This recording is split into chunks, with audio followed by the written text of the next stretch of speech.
2011년 3월 11일 오후 2시 46분 강한 지진파가 일본 열도를 강타합니다. 동일본 대지진 규모 9.1의 대지진은 5분가량 일본 열도를 뒤흔들었습니다. 그로부터 40분 뒤 후쿠시마 원전을 향해 14m 높이의 쓰나미가 몰려옵니다. 쓰나미는 방파제를 넘어 후쿠시마 원전을 덮칩니다. 동시에 원자로 냉각 시스템에 공급되는 전원이 끊깁니다. 냉각수 펌프와 비상용 디젤 발전기도 침수되어 멈춥니다. 냉각 시스템이 멈춘 원자로 물이 부족한 솥을 데우는 것처럼 뜨거워집니다. 그리고 다음날 냉각수가 모두 증발한 원자로의 온도는 섭씨 1200도, 견디다 못한 원전은 폭발합니다. 후쿠시마 원전 부근은 방사능으로 오염됩니다. 폭발이 발생한 후쿠시마 제1원전, 미국 제너럴 일렉트릭이 설계하고 도쿄 전력이 건설하고 운영한 일본 도호쿠 지방 최대 발전소입니다. 1971년 3월 1호기 가동을 시작으로 1973년 10월까지 총 6개의 원자로가 전력을 생산합니다. 도쿄전력은 건설 과정에서 2번이나 큰 실수를 합니다.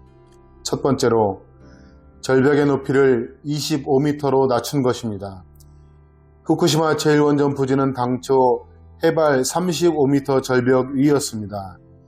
원전 앞에 방파제를 건설하면 쓰나미를 충분히 막을 것으로 결론 내렸습니다. 물론 그 예상은 틀리고 말았습니다. 두 번째 실수는 비상발전기를 원전 지하에 둔 것입니다. 원전 건설에 참여한 기술자가 비상발전기를 지하에 배치하면 홍수에 취약하다 라고 우려했지만 도쿄전력은 원자로 건설에 있어 제너럴 일렉트릭이 제공한 설계를 엄격하게 따라야 한다. 이는 후쿠시마 제1원전 사고에 결정적 역할을 하게 됩니다. 쓰나미로 비상발전기가 멈춘 당시 바닷물을 퍼올려 원자로를 식혔다면 폭발은 일어나지 않았으리라 추측됩니다. 도쿄전력은 해수를 투입할 경우 원자로 수리에 엄청난 비용이 들 것을 우려해 해수 투입을 망설였습니다. 도쿄전력이 망설인 30시간 뒤 후쿠시마 원전은 폭발하고 맙니다. 원자로가 녹아내려 방사성 물질이 유출되고 사용 후 해결료 수조에 물이 넘쳐 지하수와 바닷물이 방사성 물질로 오염되고 있습니다. 원전 주변 농장의 소와 말이 알 수 없는 이유로 죽어가고 바닷속 물고기들은 방사능 물질에 오염됐습니다. 이런 상황에서 일본 정부는 오염수 해양 방류를 추진하고 있습니다. 우리나라를 포함한 주변국은 크게 반발하고 있습니다. 일본 자국의 어민들도 엄청난 반대를 하고 있습니다. 일본이 핵 오염수 방류 계획이 알려지자 우리나라에서는 천일염의 가격이 급상승했습니다. 수산물 소비도 급감하고 있습니다. 국민들이 크게 불안해하고 있습니다.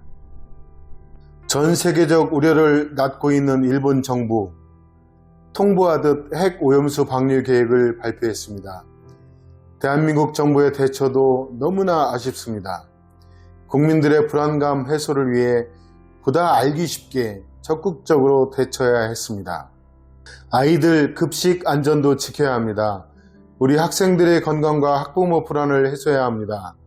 학교로 들어가는 모든 식재료는 일본산 사용을 피하고 우리 지역에 신선하고 안전한 식재료만을 공급해야 합니다.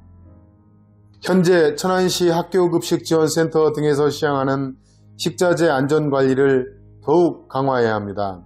시의회는 일본 핵 오염수 해양 방류에 대비한 안전조례를 제정해 시민들의 불안감을 해소해드려야 합니다. 일본의 핵 오염수 해양 방류로 인해 많은 국민들이 불안감에 떨고 있습니다. 대책 없이 손 놓고 있는 우리 정부가 너무나 안타깝습니다. 일본의 핵 오염수 방출을 끝까지 저지해야 합니다. 그럼에도 불구하고 일본이 방류를 강행하고 윤석열 정부가 방조할 경우 그 역사적 책임을 물어야 합니다. 실제로 방류가 강행될 경우 3대 긴급 대책이 필요합니다. 첫째, 물가 안정 대책입니다. 수산물 전반에 대한 수급 대책과 가격 안정 대책이 선제적으로 아주 강력하게 필요합니다. 둘째, 민생 안정 대책입니다. 오염에 의한 직간접적 피해가 발생할 경우 어민 및 수산업 종사자들에 대한 지원책을 미리미리 마련해야 합니다. 셋째, 환경 대책입니다.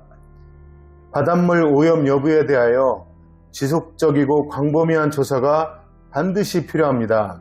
일본은 물론 미국, 중국, 호주 등 태평양 연안 국가들과 함께 한국 정부가 공동조사기구를 시급히 설치해야 합니다. 지금까지 천태만상의 한태선이었습니다. 감사합니다.